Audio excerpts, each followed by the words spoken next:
Olá pessoal, eu sou o pastor Ademir, seja muito bem-vindo ao canal Cultura Reformada e à playlist Pregação Reformada. Aqui você encontra pregação reformada todos os dias, pregação fiel, edificante. Por isso, se você está chegando agora no canal, já aproveita e se inscreve marcando o sininho das notificações para você não perder nada que produzimos aqui. Dá o seu joinha porque ajuda muito o canal, tá certo? E você gostou do vídeo, da pregação que você assistiu? Comenta e também recomenda para todo mundo que você conhece. Convida todo mundo aí para também acompanhar o canal Cultura Reformada. Aí detalhe, assiste o vídeo até o final porque depois da pregação eu volto para te atualizar sobre toda a programação de nosso canal. Tá combinado assim então? Sem mais enrolação então, bora para a pregação. Roda a vinheta.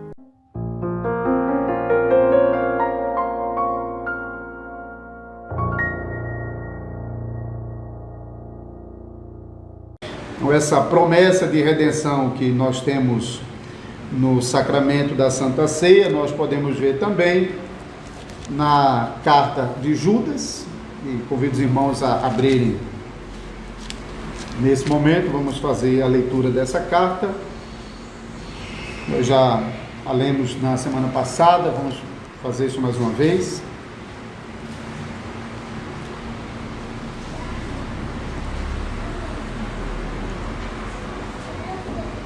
Judas, servo de Jesus Cristo e irmão de Tiago, aos chamados, amados em Deus Pai e guardados em Jesus Cristo.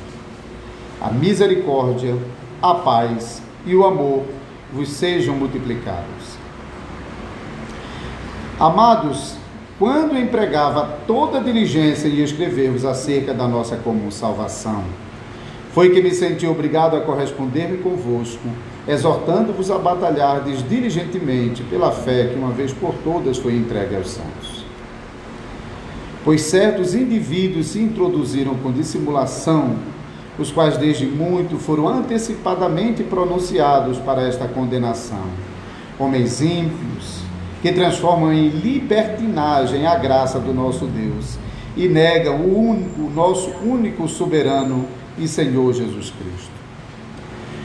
Quero, pois, lembrar-vos, embora já estejais cientes de tudo uma vez por todas, que o Senhor, tendo libertado um povo, tirando-o da terra do Egito, destruiu depois os que não creram. E a anjos, os que não guardaram o seu estado original, mas abandonaram o seu próprio domicílio, ele tem guardado sob trevas, em algemas eternas, para o juízo do grande dia. Como Sodoma e Gomorra e as cidades circunvizinhas, que havendo-se entregado à prostituição como aqueles, seguindo após outra carne, são postas por exemplo do fogo eterno, sofrendo punição. Ora, estes, da mesma sorte, quais sonhadores alucinados, não só contaminam a carne, como também rejeitam o governo e difamam autoridades superiores. Contudo, o arcanjo Miguel, quando contendia com o diabo e disputava a respeito do corpo de Moisés, não se atreveu a proferir juízo infamatório contra ele, pelo contrário, disse: o Senhor te repreenda. Estes, porém, quanto a tudo o que não entende, difamam, e quanto a tudo o que compreende por instinto natural, como brutos sem razão, até nessas coisas se corrompem. Ai deles, porque prosseguiram pelo caminho de Caim, e movidos de ganância se precipitaram no erro de Balaão, e pereceram na revolta de Coré. Esses homens são como rochas submersas em vossas festas de fraternidade, banqueteando-se juntos, sem qualquer recato, pastores que assim mesmo se apacentam, nuvens sem água impelidas pelos ventos, árvores em plena estação dos frutos destes desprovidas, duplamente mortas, desarraigadas. Ondas bravias do mar que espumam as suas próprias sujidades, estrelas errantes para as quais tem sido guardada a negridão das trevas para sempre. Quanto a estes foi que também profetizou Enoque, o sétimo depois de Adão, dizendo: eis que veio o Senhor entre suas santas miríades, para exercer juízo contra todos e para fazer convicto todos os ímpios, acerca de todas as obras ímpias que impiamente praticaram, e acerca de todas as palavras insolentes que ímpios pecadores proferiram contra ele. Os tais são murmuradores, são descontentes, andando segundo as suas paixões. A sua boca vive propalando grandes arrogâncias, são aduladores dos outros por motivos interesseiros. Vós, porém, amados, lembrai-vos das palavras anteriormente proferidas pelos apóstolos de nosso Senhor Jesus Cristo, os quais vos diziam: no último tempo haverá escarnecedores, andando segundo as suas ímpias paixões. São esses os que promovem divisões sensuais, que não têm o Espírito. Vós, porém, amados, edificando-vos na vossa fé santíssima, orando no Espírito Santo, guardai-vos no amor de Deus, esperando a misericórdia de nosso Senhor Jesus Cristo para a vida eterna. E compadecei-vos de alguns que estão na dúvida, salvai-os arrebatando-os do fogo. Quanto a outros, sede também compassivos em temor, detestando até a roupa contaminada pela carne. Ora, aquele que é poderoso para vos guardar de tropeços e para vos apresentar com exultação, imaculado diante da sua glória, ao único Deus, nosso Salvador, mediante Jesus Cristo, Senhor nosso, glória, majestade, império e soberania, antes de todas as eras, e agora e por todos os séculos. Amém. Amada congregação do Senhor Jesus Cristo, no domingo passado, nós mencionamos que a carta de Judas tem basicamente uma mensagem. A mensagem é o chamado para batalhar pela fé que de uma vez por todas foi entregue aos santos. Isso nós encontramos já no versículo 3. Mas naquele momento eu informei a congregação que, apesar de ser uma única mensagem na carta, eu dividiria em duas pregações, a fim de a gente poder observar alguns aspectos importantes ao longo da carta e não perdermos essas informações importantes. Então, naquela primeira pregação, nós focamos na identificação dos falsos mestres e que se introduzem sorrateiramente na igreja. Então, a igreja ela deve ter a capacidade de perceber quando o falso ensino está penetrando na igreja, ainda que disfarçadamente. Nós vimos que isso não acontece de uma hora para outra, né? Isso compreende os versículos 4 ao versículo 16, essa identificação dos falsos mestres. Na pregação de hoje, vamos dar atenção ao modo como a igreja deve lidar no tratamento do falso ensino que penetra no meio da congregação. Então isso preenche os versículos 17 até o versículo 25, então eu vou trabalhar mais especificamente esses versículos finais. Irmãos e irmãs, Judas, que mencionamos na outra pregação que possivelmente seja um dos irmãos de Jesus, mas não tem como ter certeza disso, escreveu essa carta a um grupo de irmãos que nós vimos que também não dá para ter certeza, provavelmente era um grupo de irmãos de fora da Palestina. Ele escreveu a esses irmãos para alertar esses irmãos sobre os perigos da penetração dos falsos mestres na igreja. E então ele chamou esses irmãos a batalhar pela fé que uma vez por todas foi entregue aos santos. E nós vimos até que o próprio Judas está também fazendo essa defesa da fé e a defesa dos irmãos, que é o que ele vai pedir também para fazer nessa carta. Então, nesses versículos finais, nós veremos que a batalha pela fé passa pelo apego ao Evangelho, pelo socorro aos fracos com o Evangelho e pelo desprezo a tudo que seja contra o Evangelho. A A primeira coisa que Judas faz ao chamar os irmãos a batalharem pela fé é chamar os irmãos a se apegarem ao Evangelho. Já no versículo 17 ele diz: vós, porém, amados, lembrai-vos das palavras anteriormente proferidas pelos apóstolos de nosso Senhor Jesus Cristo, os quais vos diziam: no último tempo haverá escarnecedores, andando segundo as suas ímpias paixões. São estes os que promovem divisões sensuais, que não têm o Espírito. A carta de Judas tem sido datada aproximadamente do ano 55 a 57 da era cristã. Se essa data tiver aproximadamente certa, isso significa que àquela altura em que Judas escreve aos irmãos, chamando os irmãos a voltarem ao ensino apostólico, significa que, com grande possibilidade, os irmãos já haviam tido contato com as cartas paulinas, porque a essa altura, várias cartas do apóstolo Paulo, e até mesmo a primeira carta de Pedro, já circulava nas igrejas, tanto dentro da Palestina, mas principalmente fora da Palestina, no mundo gentil. A maioria das cartas do apóstolo Paulo foram escritas até antes do ano 57. Então é possível realmente que as cartas já estavam circulando nas igrejas e esses irmãos tinham conhecimento do ensino apostólico por meio dessas cartas.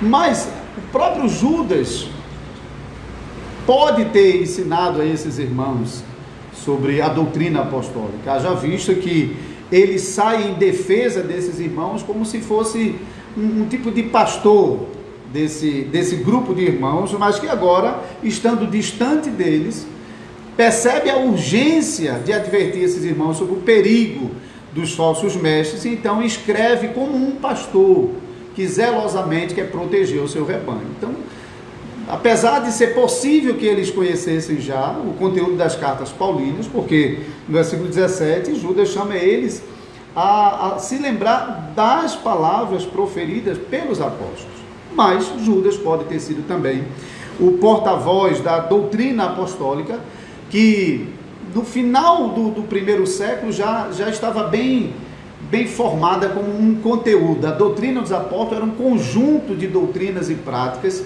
que estava sendo já legada para as demais igrejas. Agora, uma coisa curiosa é que Judas não menciona nenhuma doutrina que esses falsos mestres estavam atacando.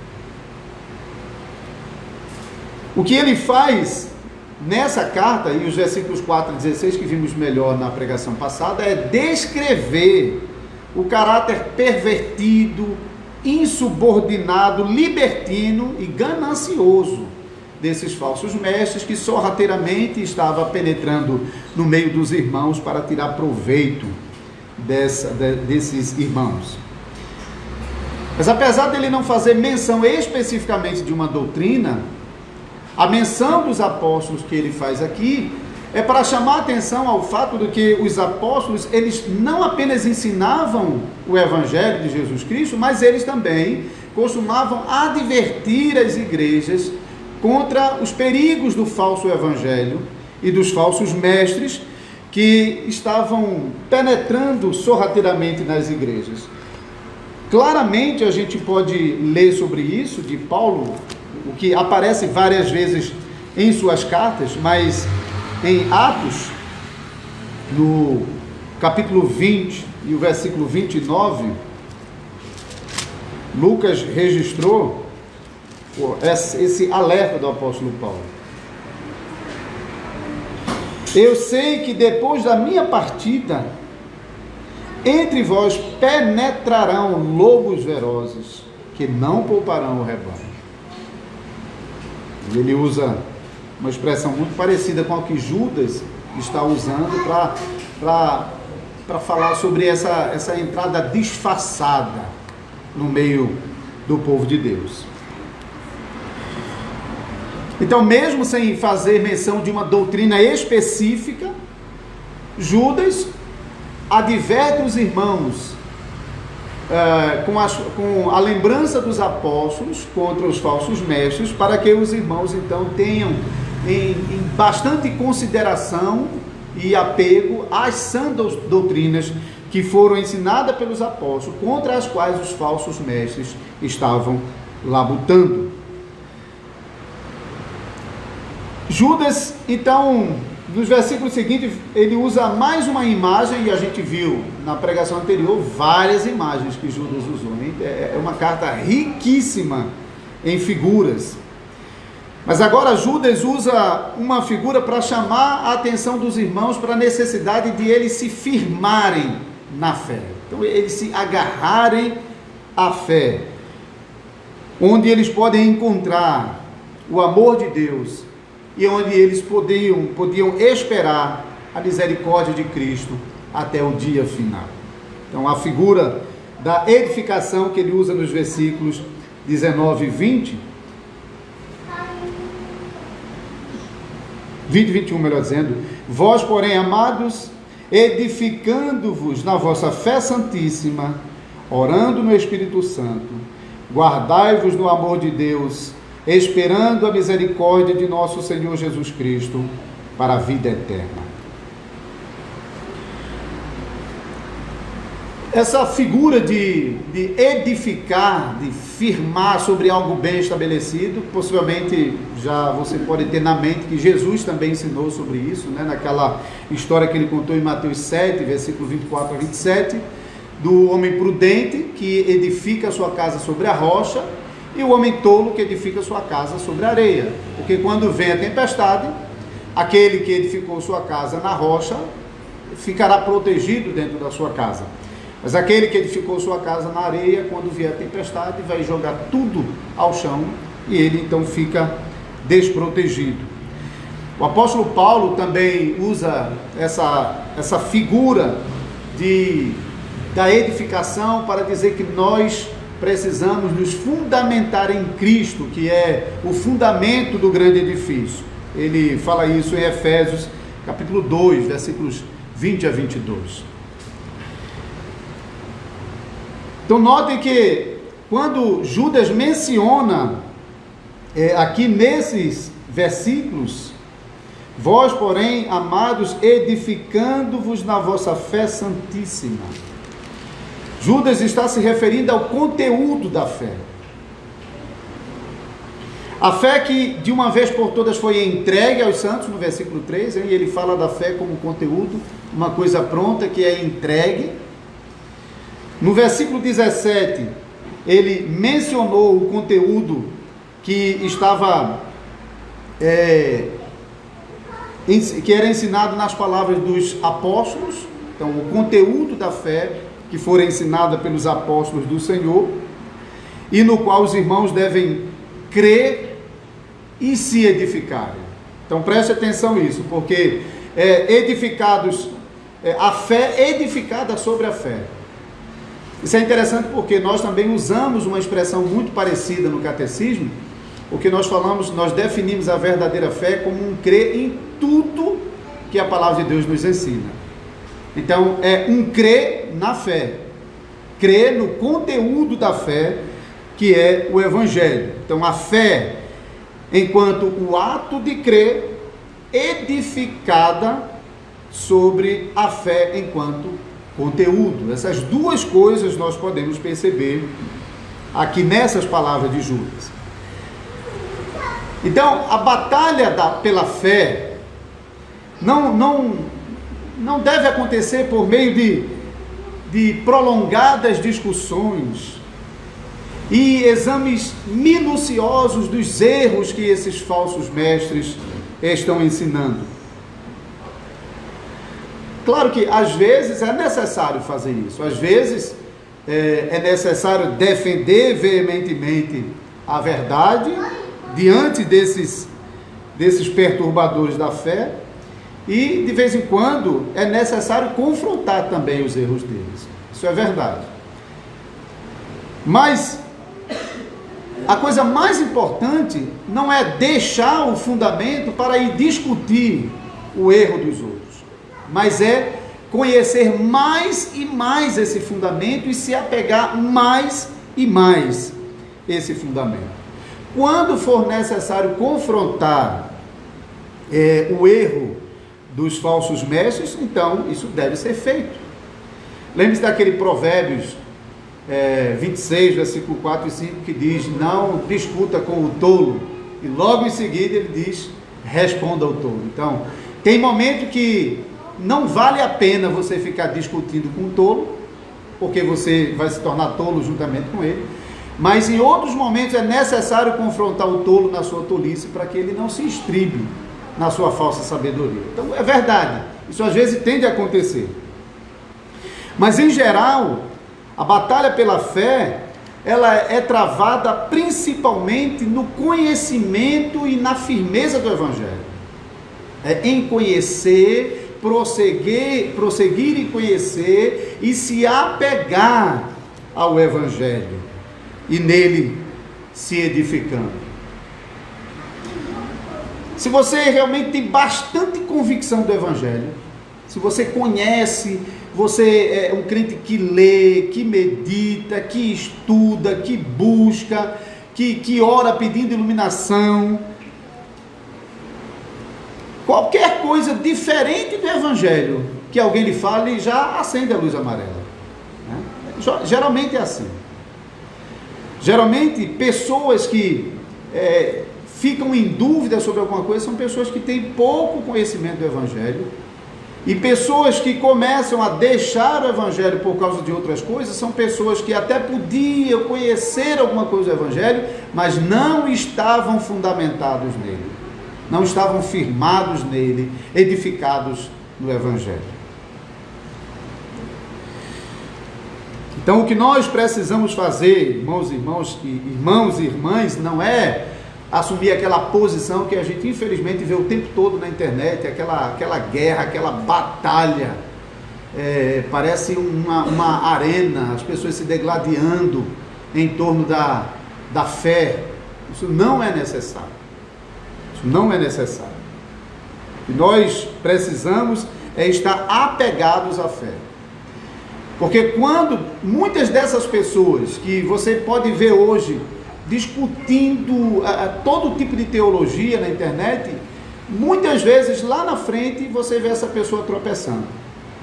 E a razão para isso é que essas pessoas, elas deixam de se apegar ao Evangelho e abandonam essa posição de apego ao Evangelho para ir discutir com as pessoas lá. O que acontece é que, sem a firmeza do Evangelho, eles acabam, às vezes, incorrendo nos mesmos erros daqueles que, inicialmente, eles estavam combatendo.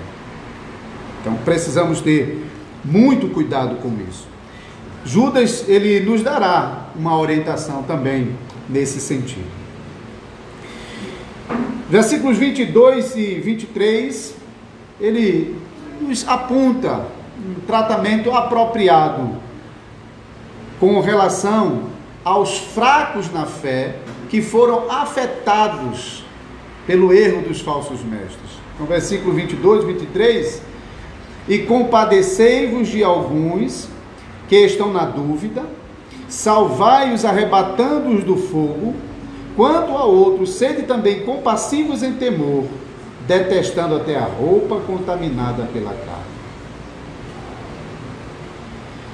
Sede também compassivos em temor, detestando até a roupa contaminada pela carne. Todo lugar onde o falso ensino consegue uma brechinha e consegue penetrar, ele sempre faz suas vítimas, sempre vai acontecer.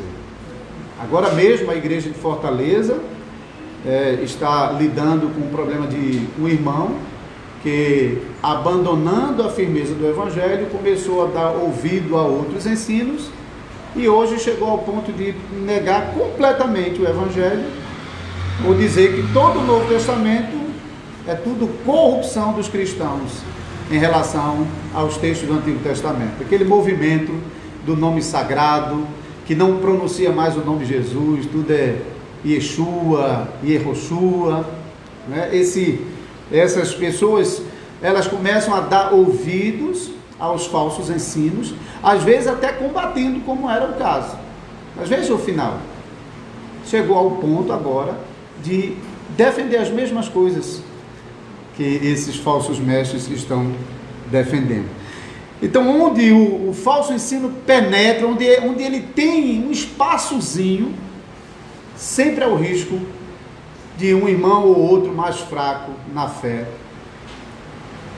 ficar em dúvida ou até mesmo cair nos seus erros. Judas fala sobre essas duas coisas aqui.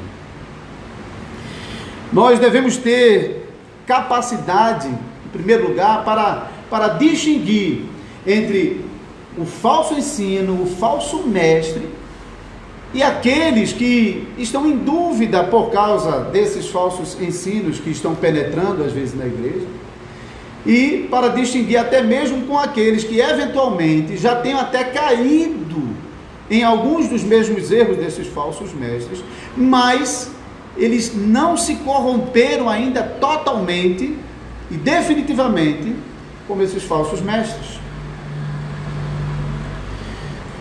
Nós devemos agir com ternura, com misericórdia, com mansidão, com amor. Devemos mostrar preocupação a esses irmãos e amor sincero. Um desejo sincero de querer realmente ganhar esses irmãos enquanto for possível. Mesmo que alguns ainda estejam na dúvida e seja possível com conversa, com ensino, debaixo de oração, contar com a graça de Deus para livrá-lo das ciladas que estão armados diante dele. E mesmo nos casos daqueles que já enveredaram pelo caminho do erro, nós ainda devemos mostrar compaixão. Judas fala sobre essas coisas aqui. Compadecei-vos de alguns que estão na dúvida, salvai-os arrebatando do fogo. Quanto a outros, sede também compassivo em temor, detestando até a roupa contaminada pela carne.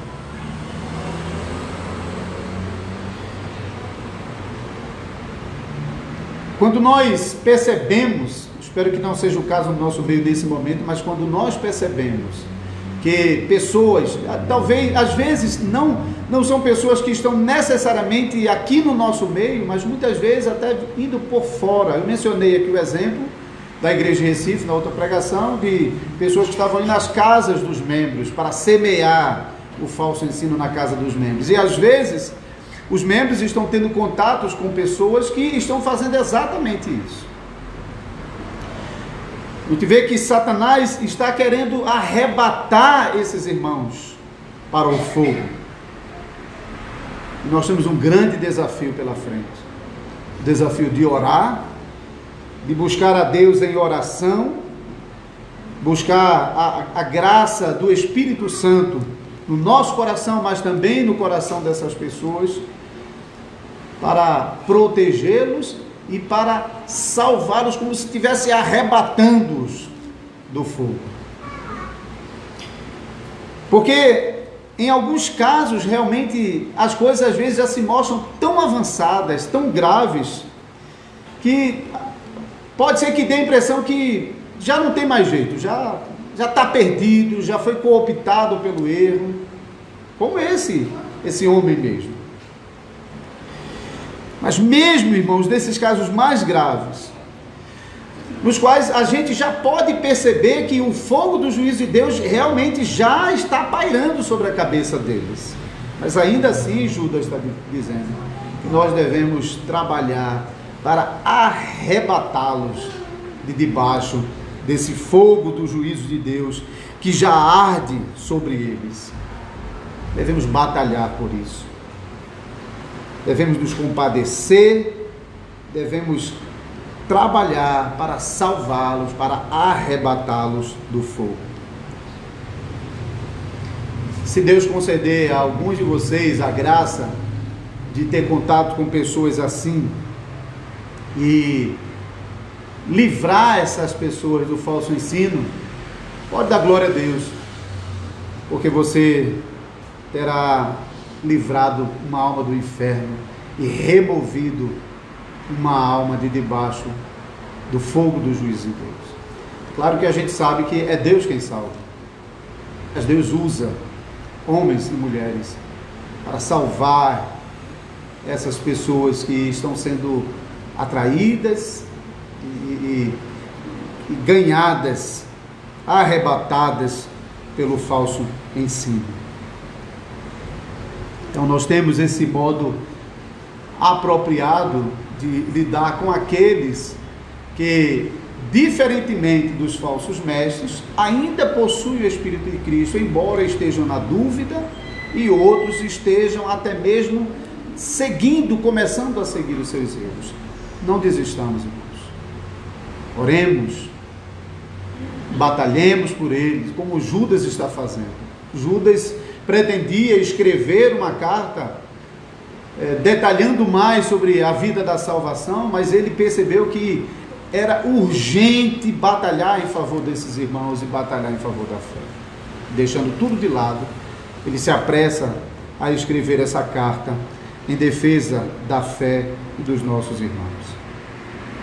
Assim também nós possamos ter um sentimento de compaixão por homens como esse que eu acabei de mencionar, que estão se enveredando por um caminho que, se eles não se arrependerem, outra coisa não terão, senão o justo juízo de Deus, condenando-os ao fogo eterno.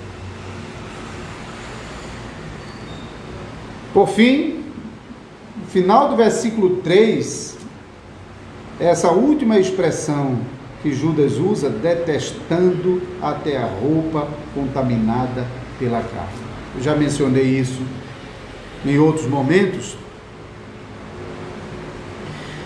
A nossa batalha pela fé, a nossa ajuda aos irmãos que se encontram em dúvida ou até mesmo já enveredando pelo erro, não permite descuido da nossa parte. Temos de batalhar pela fé.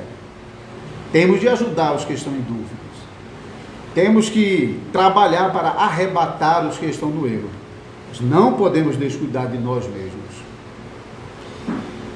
Muitas pessoas, no afã de ajudar outras pessoas que estão em dúvida ou no erro, acabam por seguir nos mesmos erros.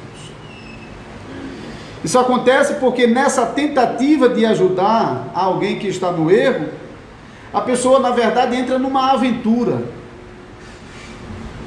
Elas se aventuram a sair em defesa de alguém, se afastando ela mesma daquilo que é a firmeza, a solidez que é o Evangelho. Então, deixando de seguir aquele primeiro passo que Judas deu, o passo de se apegar ao Evangelho, primeira coisa sempre é essa: começa pelo apego ao Evangelho.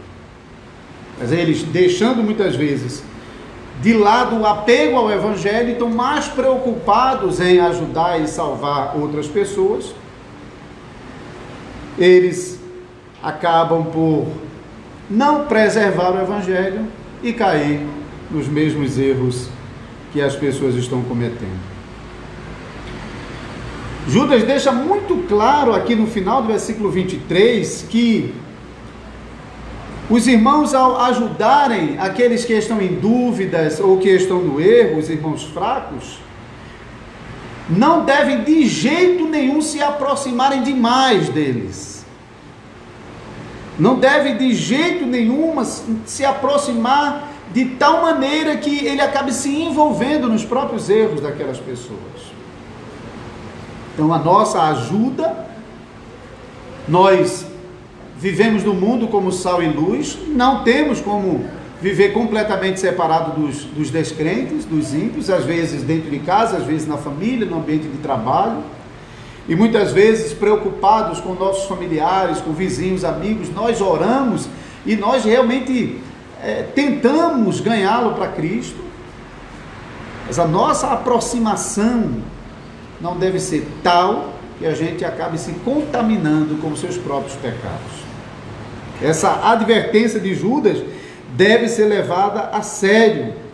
Devemos detestar até a roupa contaminada pela carne. Essa expressão aparece outras vezes aqui, é um tipo de eufemismo que Judas está usando para se referir à prostituição, à imoralidade, à depravação desses homens. Eles são comparados, lembrem-se, a Sodoma e Gomorra. Os versículos 5 a 7 nos dão 3 exemplos de juízos que Deus derramou sobre pecadores impenitentes no passado e que são agora relacionados justamente para declarar o juízo que já está determinado sobre essas mesmas pessoas. Então, isso é uma grande advertência, porque se a geração de israelita que deixou o Egito não foi poupada em sua rebeldia contra Deus, e se os anjos que foram criados bons não foram poupados do juízo ao deixarem o seu domicílio, e se as cidades de Sodoma e Gomorra e demais cidades do sul, do Mar Morto, não foram poupadas ao se corromper na mais baixa depravação moral, perversão sexual, também esses falsos mestres não seriam poupados. E a advertência é que nós devemos detestar até a roupa contaminada pela carne. Ou seja, nós devemos reconhecer que, apesar de irmãos fracos estarem em dúvida e talvez até cometendo os mesmos erros que eles, e por isso a contaminação, porque eles já chegaram ao ponto de cometerem os mesmos erros, nós devemos nos aproximar a ele com misericórdia, com compaixão, para ajudá-lo, para adverti-lo, para socorrê-lo, mas nós devemos detestar os seus erros. Infelizmente, o que a gente vê hoje, em muitos casos, é que pessoas acabam se aproximando de outros e se associando de tal maneira que faz amizade mesmo com essas pessoas. Isso acontece de tal maneira que no final das contas ele nem terá mais condição de reprovar as obras mais dessas pessoas, os seus erros. Tristemente, tem um exemplo bem perto de nós, de uma pessoa crente, que fez de duas mulheres lésbicas, suas grandes amigas, a ponto de ir para a casa dela e dormir lá. Que obra ela vai condenar?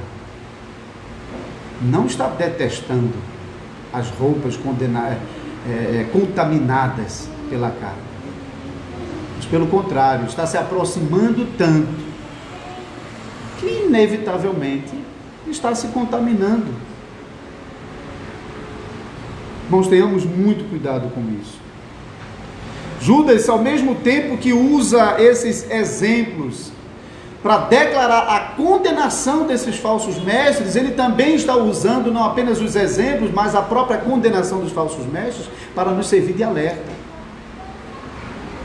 Para que nós, ao ouvirmos sobre a condenação de Deus contra esses pecadores, que isso gere temor no nosso coração. Por isso Judas também fala sobre salvai-vos arrebatando do fogo, quanto a outros serem também compassivos em temor. Mostre misericórdia, mostre compaixão, mas faça isso com temor. Tema a Deus, porque você sabe o juízo de Deus contra os pecados que essas pessoas estão cometendo, e que cairá sobre você, se você seguir no mesmo caminho deles.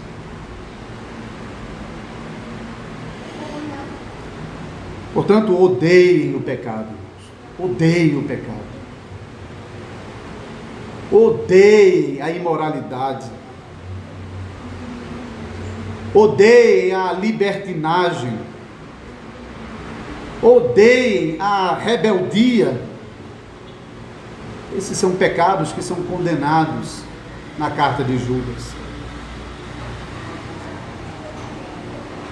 que esses pecados não passem despercebidos dos olhos de vocês, como se fossem coisas quaisquer. Mas que todas essas coisas sejam aos olhos de vocês como aquela imundícia na roupa que, se você pegar, você não tem coragem de usar.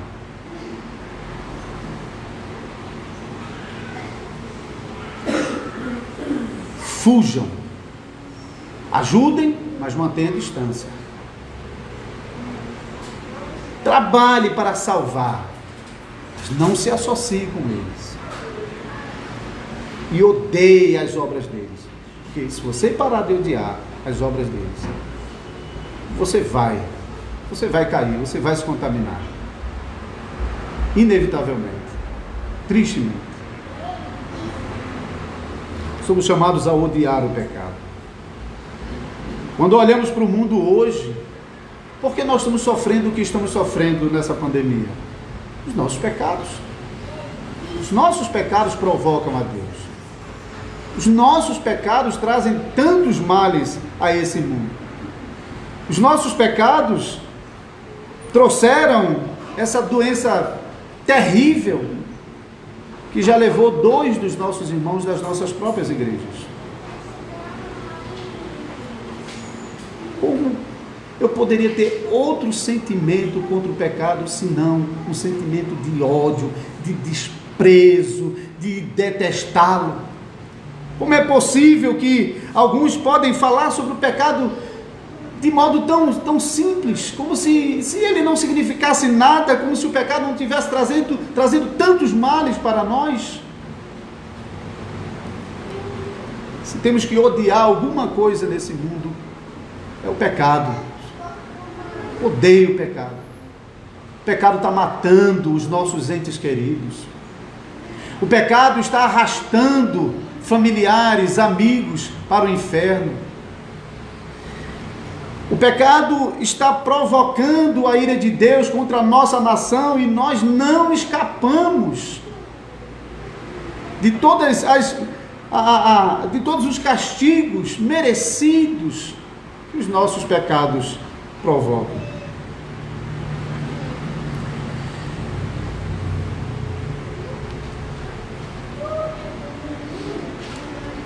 Apesar dessa palavra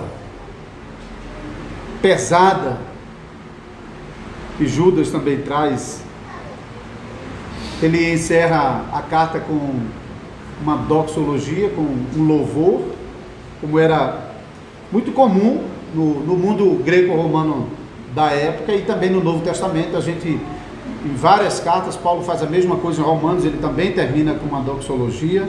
De vez em quando é um elogio à firmeza de fé dos irmãos, em outros momentos é um louvor a Deus, que é aquele que realmente está realizando essas obras no meio da igreja. E podemos ver isso aqui, no versículo 24 e 25. Ora, aquele que é poderoso para vos guardar de tropeços e para vos apresentar com exultação, imaculados diante de sua glória, ao único Deus, nosso Salvador, mediante Jesus Cristo, Senhor nosso, glória, majestade, império e soberania, antes de todas as eras, e agora e por todos os séculos. Amém.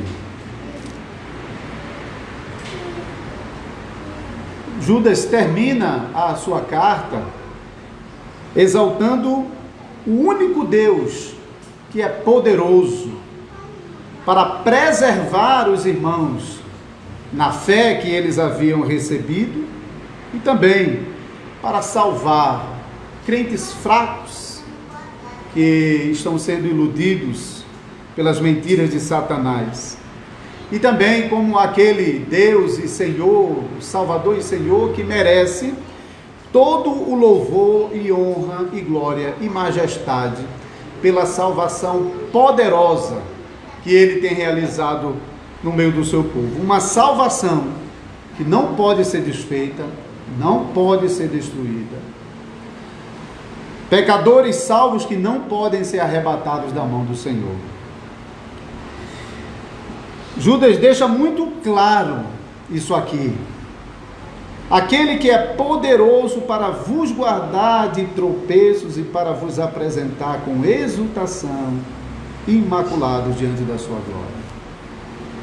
Deus, irmãos, apesar de nossas fraquezas, apesar das advertências que nós ouvimos, nós podemos confiar que Deus é poderoso para sustentar a nossa fé e não nos deixar em dúvida e confusão, e não permitir que nós caiamos nos erros dos nossos inimigos. Deus é poderoso. Não devemos ter dúvida de que, apesar das nossas fraquezas, apesar dos nossos pecados, Deus é poderoso para nos sustentar até o final. E notem que, ao louvar a Deus, por causa de Ele ser poderoso para salvar e para sustentar a salvação dos irmãos, notem que Judas está dando também aos irmãos esse consolo. Apesar de ele estar ouvindo de Judas o juízo sendo decretado sobre esses falsos mestres, ele está mostrando que é diferente com eles. Porque esses falsos mestres que promovem essas divisões, no versículo 19, eles não têm o Espírito Santo. Vós, porém, amados, edificando-vos na vossa fé santíssima, orando no Espírito Santo. Eles não têm o Espírito Santo. Eles estão recebendo esse castigo porque eles não têm o Espírito Santo, mas vocês têm o Espírito Santo. Então, ao mesmo tempo que Judas louva a Deus pela obra graciosa e poderosa da salvação, ele está consolando os irmãos. Se consolem, porque a salvação de vocês está garantida em nosso Deus e Salvador Jesus Cristo. Então, amados irmãos e irmãs, vocês que amam a Deus e o Salvador Jesus Cristo, não precisam temer a condenação. Não precisam temer. Quando vocês estiverem em dúvida, lembre-se que você precisa voltar ao Evangelho e se agarrar a Ele, como quem se agarra ao altar para ser salvo.